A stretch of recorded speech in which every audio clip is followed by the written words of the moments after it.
District enforcement ডিপার্টমেন্টের হানা বসিরহাটের একাধিক দোকানে মূলত নামি দামি কোম্পানির চা ও আরও কিছু জিনিসের নকল বিক্রির সূত্র ধরে এই অভিযান। ডিস্ট্রিক্ট এনফোর্সমেন্ট ডিপার্টমেন্টের সাথে বসিরহাট থানার পুলিশ এবং কয়েকটি কোম্পানির কর্মীরা ছিল এই অভিযানে।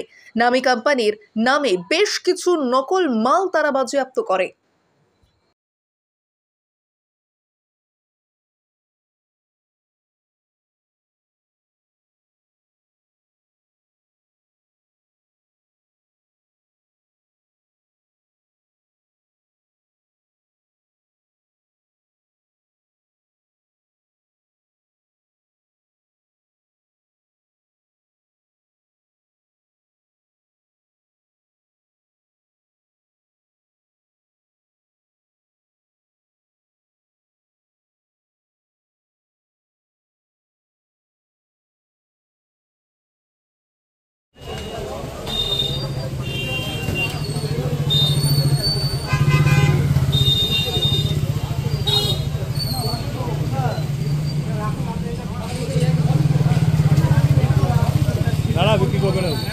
বিক্রি করবে না